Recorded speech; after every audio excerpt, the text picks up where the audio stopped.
Radhe Radhe everyone. आज की video में हम जानेंगे कि कामदा एकादशी का व्रत कैसे करते हैं, ये व्रत हमें कब करना है, व्रत का पारण हमें कब करना है। तो देखिए, कामदा एकादशी का जो व्रत है वो इस वर्ष 8 अप्रैल दिन मंगलवार को किया जाएगा।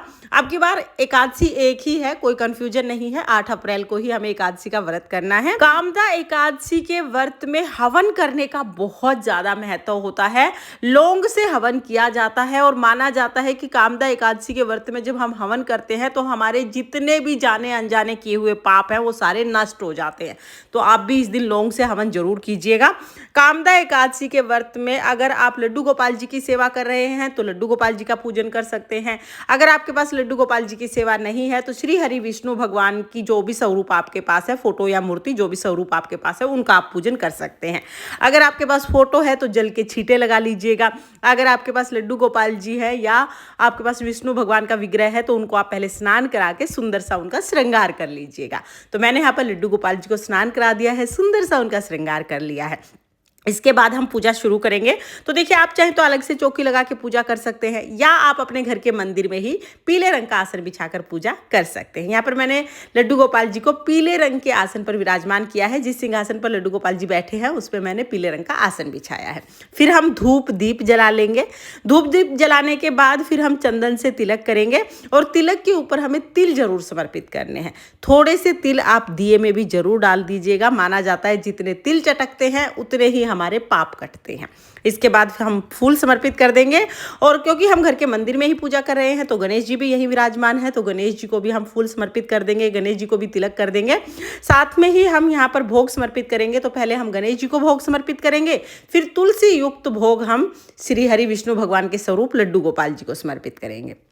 हम गणेश जी को अलग से भोग समर्पित करते हैं क्योंकि गणेश जी के भोग में तुलसी नहीं डाली जाती है।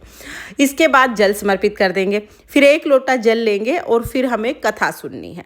तो देखिए, कथा सुनने के लिए हमें 1 लोटा जल लेना है। अपने सीधे हाथ में थोड़े से तिल और फूल लेकर हम कामदा एकादशी की व्रत कथा सुनेंगे। व्रत कथा का वीडियो आपको चैनल पर मिल जाएगा, लिंक मैं आपको डिस्क्रिप्शन में दे दूंगी, आप वहां से देख लेना। कथा जरूर सुननी है क्योंकि कथा सुनने बगैर एकादशी का व्रत पूर्ण नहीं होता है। तो कथा सुन लेंगे। कथा सुनने के बाद फूल और तिल हम श्री हरि के चरणों में समर्पित कर देंगे। इसके बाद हमें दक्षिणा चढ़ानी है। दक्षिणा आप यथासंभव जरूर चढ़ा दीजिएगा। और अब हम हवन करेंगे।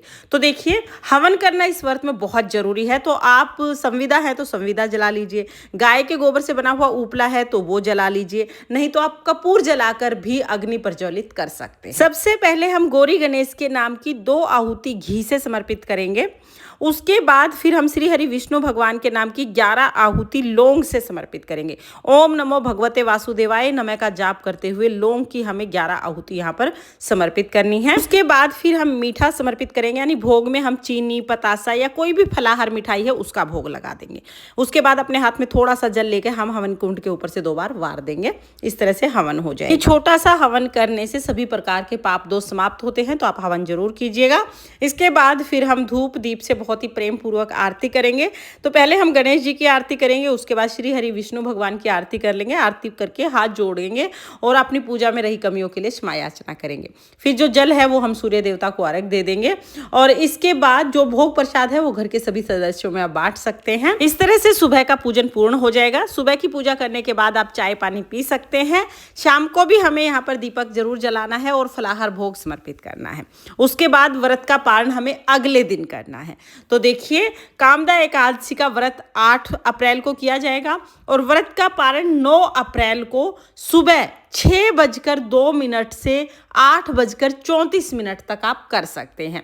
तो कामदा एकादशी के व्रत का पारण 9 अप्रैल दिन बुधवार सुबह 6:02 से 8:34 तक किया जाएगा। और एकादशी व्रत का पारण द्वादशी के दिन जब हम करते हैं तो भगवान को भी चावल का भोग लगाया जाता है और स्वयं भी चावल ग्रहण करके ही व्रत का पारण किया जाता है।